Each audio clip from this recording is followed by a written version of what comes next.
नमस्कार दोस्तों, स्वागत है आपका गार्डन गपशप में, जहां हम बात करते हैं पौधों की और उनकी देखभाल की और आपके गार्डन को और भी ज्यादा खूबसूरत बनाने की। तो आज हम बात करेंगे आउटडोर पौधे की, जो कि देखभाल के लिए कुछ ऐसे खास टिप्स मैं आपको बताऊंगी जो आपके पौधे को स्वस्थ भी रखेंगे, हरा भरा रखेंगे। तो चलिए जल्दी से शुरू कर लेते हैं। तो सबसे पहले आउटडोर जो प्लांट्स हैं आपके लिए, उनके लिए सबसे ज्यादा जो जरूरी होता है वो होता है सही जगह का चुनाव। अगर आपने सही जगह का चुनाव कर लिया है ना, तो सबसे पहले आपको हर पौधे की ये देखभाल करनी पड़ेगी कि अलग अलग पौधे को धूप मिल रही है या नहीं। और वहीं अगर मैं बात करूं जो शेड लविंग प्लांट है, जिनके छांव पसंद होती है, तो उनको किस जगह पे रखा हुआ है। तो भाई उनको ज्यादा क्या नहीं मिलनी चाहिए, सनलाइट नहीं मिलनी चाहिए। जैसे मनी प्लांट की अगर हम बात करें तो ये शेड लविंग प्लांट है ना। तो सही जगह पर अगर आप पौधा लगाओगे तो उसका विकास यानी उसकी ग्रोथ भी बहुत तेजी से होगी, उसकी पत्तियां भी चमकदार होंगी और आपका जो प्लांट है वो अच्छे से ग्रो करेगा। बात कर लेते हैं दूसरी सबसे इंपॉर्टेंट चीज यानी पानी की। तो दोस्तों, गर्मियों में पौधों को रोजाना पानी देना चाहिए, लेकिन ये ध्यान रखिए कि जो मिट्टी है ना वो कैसी ना हो, वो ऐसी ना हो कि पानी को स्टैग्नेट कर ले, इकट्ठा कर ले, है ना। पानी जैसे आपने दिया बॉटम होल से नीचे निकल जाना चाहिए। और सर्दियों में अगर मैं बात करूं तो जरूरत से ज्यादा पानी देने से बचें, क्योंकि ये जड़ों को तो नुकसान पहुंचा ही सकता है। और सबसे अच्छा तरीका तो यह कि मिट्टी को ना आप टच कर लीजिए, और टच करके आपको पता चल जाएगा कि अगर मिट्टी सूखी है तो पानी देना है, और अगर मिट्टी हमारी सूखी नहीं है तो पानी देने की जरूरत ही नहीं है। तो जो हमारे आउटडोर प्लांट्स है ना, उनको टाइम टू टाइम पोषण देने के लिए सबसे ज्यादा जरूरी ये होता है कि हम अच्छे से वाटरिंग का भी ध्यान रखें। तीसरी सबसे इंपॉर्टेंट चीज है दोस्तों फर्टिलाइजर।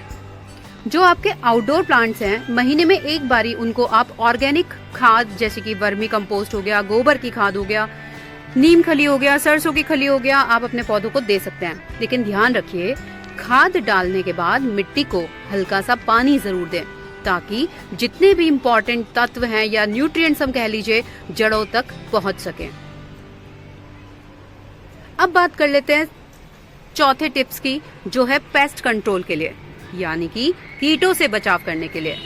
तो देखिए, जितने भी हमारे बाहरी पौधे होते हैं अक्सर कीटों का शिकार हो जाते हैं, इंसेक्ट्स लग जाते हैं। और आजकल तो बहुत ज्यादा फेमस हो रखा है हमारा मिली बग्स हो गए, वैसे तो एफिड्स हो गए, और इसके अलावा स्पाइडर माइट्स हो गए, डिफरेंट कीड़े जो हमारे पौधों को खराब कर देते हैं। तो नीम के तेल का आप छिड़काव कीजिए, ये जो हमारे कीड़े होते हैं ना, इनको दूर रखता है। पत्तियों के नीचे की जो सरफेस होती है उसको समय समय पर आपको चेक करना पड़ेगा, टाइम टू टाइम, है ना।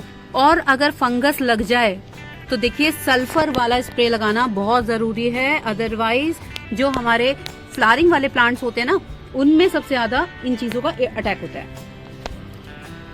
इसके अलावा मौसम के हिसाब से भी हमें अपने पौधों की देखभाल करती रहनी चाहिए, यानी कि सर्दियों में ठंड से बचाने के लिए पॉट्स को ढकने का इंतजाम करना चाहिए।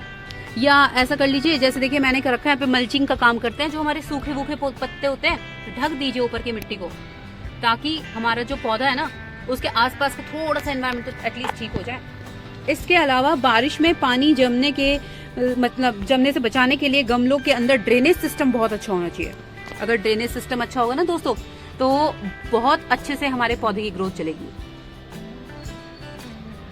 गर्मियों में पत्तियों पर ना पानी का हल्का सा स्प्रे करें, ताकि उन्हें ठंडक सा मिलता रहे। भाई जैसे हम लोग हैं, हम लोग को भी तो गर्मी लगती है ना तेज, ऐसे ही है पौधों के साथ भी। अब आपको एक चीज और बोलूंगी एंड में, कि हमारे जितने भी प्लांट्स होते हैं ना, इन सभी पौधों को ना सर्दियों के मौसम में स्पेशली गर्म खाद देने का ट्राई कीजिए। इस टाइम पे आपको क्या करना होगा, बचना होगा ठंडी खाद से। जैसे पत्तियों की जो खाद बनती है ना, जो पत्तों से जो खाद बनती है, ड्राई लीफ से जो खाद बनती है, वो बहुत ज्यादा ठंडक होती है उसके अंदर। तो इस टाइम पे मैं आपको बोलूंगी नीम खली का इस्तेमाल कीजिए, या फिर आप सरसों की खली का इस्तेमाल कीजिए। सिर्फ 2-3 महीने की बात है, फिर इसके बाद फिर आप अपने डिफरेंट फर्टिलाइजर्स को अपने प्लांट्स को दे सकते हैं बिना किसी स्ट्रेस के। तो दोस्तों, ये थे कुछ आसान से टिप्स जो आपके आउटडोर जो प्लांट्स हैं उनकी देखभाल के लिए। अगर आपको ये इन्फॉर्मेशन पसंद आई हो तो वीडियो को लाइक करें और चैनल को सब्सक्राइब करना बिल्कुल ना भूलें। अगली बार मिलते हैं एक और नई जानकारी के साथ। तब तक के लिए खुश रहिए और अपने गार्डन को हरा भरा बनाए रखिए। धन्यवाद।